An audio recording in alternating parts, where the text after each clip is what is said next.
So the question I ask is here, this is a discrete situation, a discrete summation to get this function A. Suppose I made the summation continuous instead of discrete.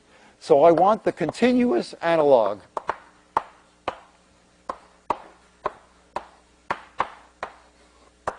Of what I did over there. Okay, what would the continuous analog be? Well, instead of, I'll replace n0, 1, 2, that will be replaced by a continuous, that's a discrete variable. I'll replace it by a continuous variable t, which runs from 0 to infinity. And is allowed to take every real value in between instead of being only allowed to take the values at the positive integers, non-negative integers.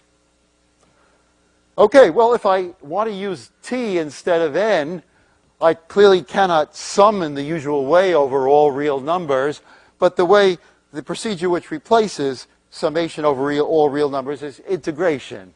So what I'm going to do is replace that sum by the integral from 0 to infinity. That's like the sum from 1 to infinity, from 0 to infinity, of what? Well, of some function, but now n is being replaced by the continuous variable t, so this is going to be a function of t. And how about the rest of it? The rest I'll just copy. X to the nth, well, instead of n, I have to write t, and dt. And what's the sum? Well, I'll call the sum, what's the sum a function of? I integrate out the t, so that doesn't appear in the answer. All that appears is this number x, this parameter x.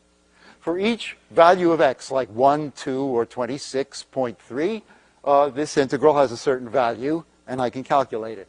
So this is end up as a function of x, just as it did before. Now, I could leave it in that form, but it would be, no mathematician would like to do that, and very few engineers either. The reason is, in general, when you do integration and differentiation, you do not want to have as the base of an exponential something like x. The only convenient thing to have is e, and the reason is because it's only e that people really like to differentiate. E to the something is the only things that people really like to differentiate or integrate. So I'm going to make this look a little better by converting x to the t to the base e. And remember how to do that. You write x equals e to the log x. And so x to the t will be e to the t log x, e to the log x times t, if you want. Now, the only problem is, I want to make one more little change. After all, I want to be able to calculate this integral. And it's clear that if t is going to infinity, if I have a number here, for example, like x equals 2, that integral is really quite unlikely to converge. For example, if a of t were just the constant function 1, the integral certainly wouldn't converge. It would be horrible. That integral only has a chance of converging if x is a number less than 1, so that when I take bigger and bigger powers of it, I get smaller and smaller numbers.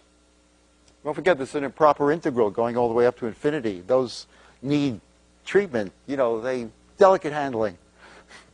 All right, so I really want x to be less than 1. Otherwise, that integral is very unlikely to converge.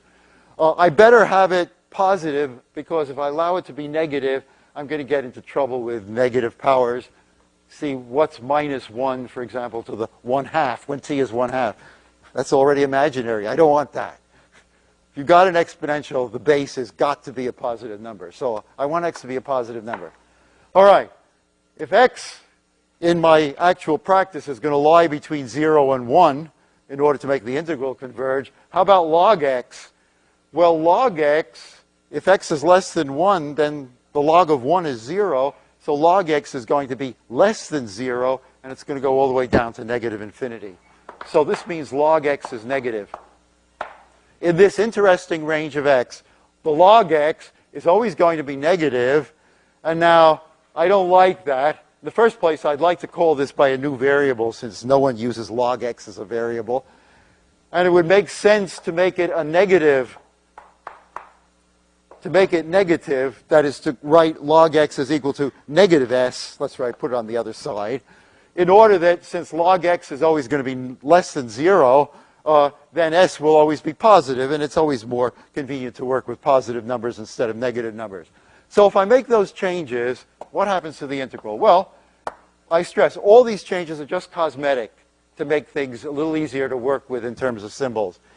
First of all, the a I'm going to change. I don't want to call it a of t because most people don't call functions a of t. They call them f of t. So I'll call it f of t. X is e to the log x, which is e to the minus s. So x has had its name changed to e to the minus s. In other words, I'm using as the new variable not x any longer, but s, in order that that base be e. T, I now raise this to the tth power, but by the laws of exponents, that means I simply multiply the exponent by t. And dt.